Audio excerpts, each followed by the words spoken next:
Assalamualaikum, nama saya Rina Hasanah Permana. Di sini saya akan menjelaskan tentang sistem sirkulasi. Di sini saya mempunyai komponen darah. Komponen darah terdiri atas plasma darah yang bercirikan cairan bening kekuningan yang mengandung 92% air, 7% protein plasma, 41% bahan campuran. Dan juga terbagi ada sel darah yang terbagi atas tiga, yaitu sel darah merah atau eritrosit, sel darah putih atau leukosit, dan keping darah atau trombos. Plasma darah terbagi menjadi tiga jenis protein plasma. Ada albumin, yaitu protein plasma yang paling banyak. Dan juga globulin adalah protein plasma yang banyak sekitar 35%. Dan juga ada imunon yang protein plasma dan berfungsi pada mekanisme pembentukan darah.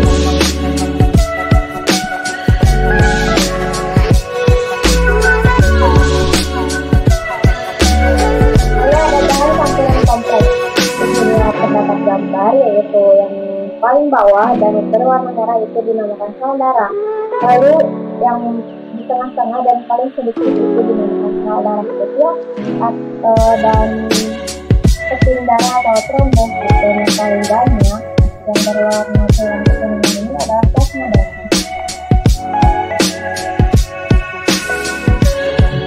Lalu selanjutnya ada sel darah merah atau eritrosit. Berkarakteristik memiliki bentuk seperti cakram sel dengan letupan pada bagian sentralnya atau di tempat berdiameter 7,65 mikrometer yang dibentuk oleh membran sel dengan permeabilitas yang tinggi. Membran sel darah merah bersifat elastis dan fleksibel. Jumlah eritrosit pada laki-laki yang sehat sekitar 4,2 sampai 5,4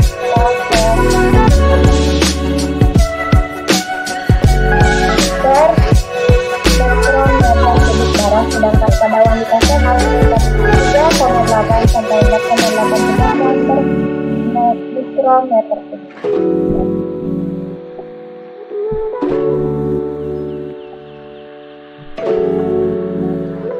Fungsi eritrosit itu mengedarkan oksigen ke seluruh jaringan melalui pengikat oksigen dengan hemoglobin.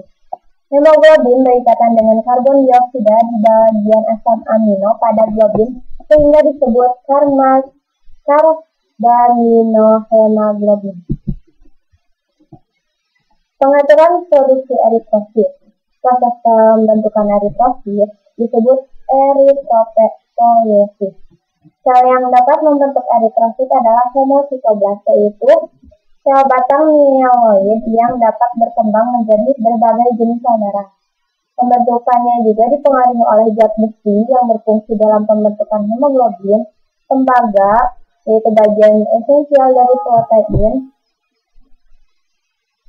dapat mengubah ion besi peri menjadi ion besi pero, vitamin, serta seperti B12, asam folat, dan vitamin C.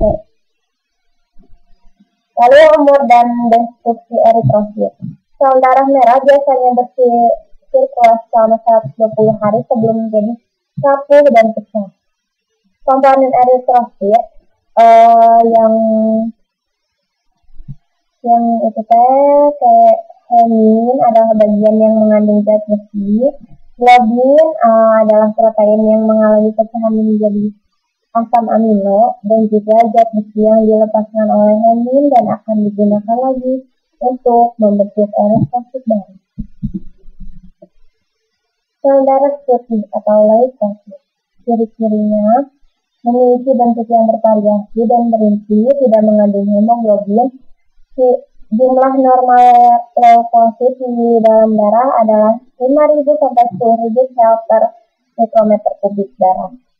Leukosit lebih banyak beraktivitas di dalam jaringan, bukan di dalam pembuluh darah. Leukosit diproduksi di dalam sumsum merah dan sumsum kuning.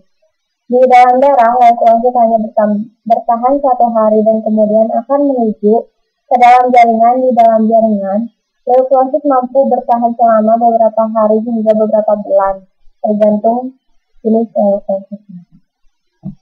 Leukosit berfungsi melindungi tubuh dari serangan benda-benda asing seperti virus dan bakteri. Lalu sifat leukosit, yaitu fagositosis merupakan kemampuan menelan benda-benda asing, mikroorganisme atau eritrosit yang sudah tua atau rusak. Diapedesis merupakan kemampuan menembus kapiler darah menuju ke jaringan. Lalu bergerak amoeboid merupakan kemampuan bergerak seperti amoeba dengan membentuk kaki-kaki semu yang panjangnya dapat mencapai 3 kali panjang semula dalam waktu 1 menit. Hemostasis merupakan kemampuan bergerak mendekati hemostasis positif dan menjauhi hemostasis negatif. Sumber zat kimia yang dilepaskan oleh jaringan hemostasis. Lalu leukosit terbagi menjadi beberapa jenis, yaitu granulosit dibagi menjadi 3, yaitu neutrophil, eosinophil, dan basophil. Lalu ada agranulosit, yaitu terbagi menjadi 2, limfosit dan monosit. Keping darah yang terakhir, yaitu yang biasa disebut juga trombosit, memiliki ciri berasal dari megakariosit yang sangat besar di dalam sumsum tulang. Bentuknya tidak teratur, tidak memiliki nukleus, lalu memiliki diameter 2-4 mikrometer. Berjumlah 150.000 sampai 400.000 butir sel per mikrometer kubik darah. Mudah pecah jika tersentuh benda kasar. Sitoplasmanya terbungkus oleh membran plasma dan mengandung berbagai jenis granula yang berperan dalam proses pembekuan darah. Trombosit berumur 5-9 hari di dalam darah. Jika sudah tua, trombosit akan diambil oleh makrofag di hati dan limpa saat melewati organ tersebut. Fungsinya dalam hemostasis atau penghentian pendarahan, pembalikan pembuluh darah dan darah yang robek, dan pembekuan darah jika pembuluh darah terpotong. Trombosit pada sisi yang rusak akan melepas serotonin dan prostaglandin.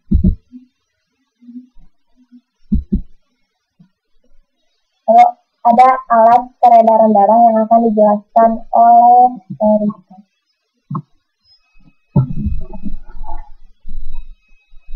Ada gitu aja.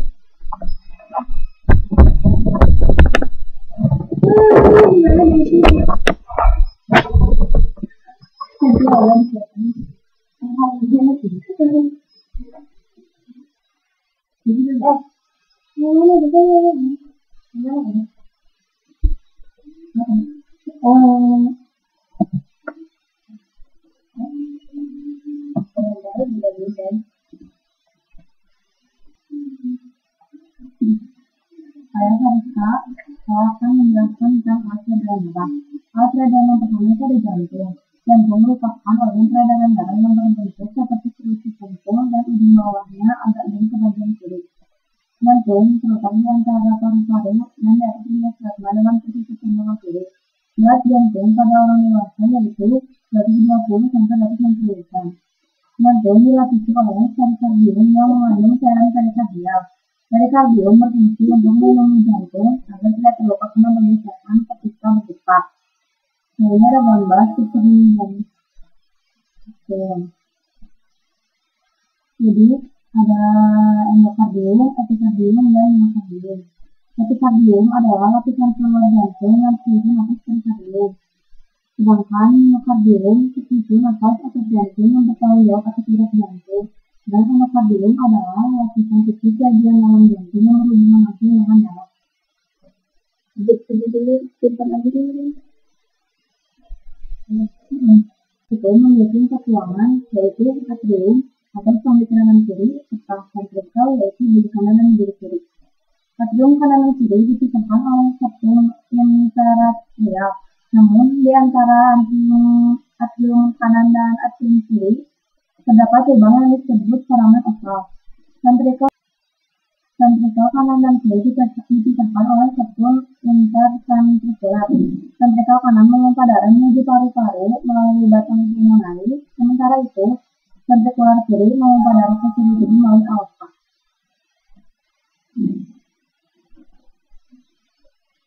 Dan yang selanjutnya ada katup jantung. Katup jantung itu terdiri dari dua macam, yaitu katup tricuspid dan katup bicuspid.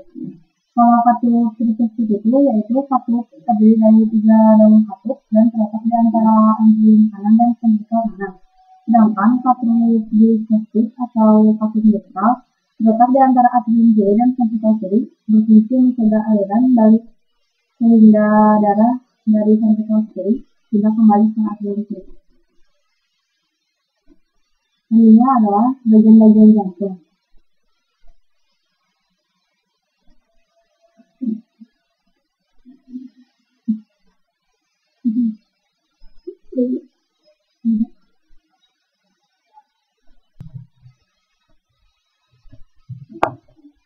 Nama saya Delia Rizky Setiawan. Selanjutnya ada sistem penghamparan khusus di jantung. Yang pertama ada nodus sinovialis atau nodus peka adalah suatu daerah kecil posisi di atrium kanan dekat pintu masuk vena cava superior.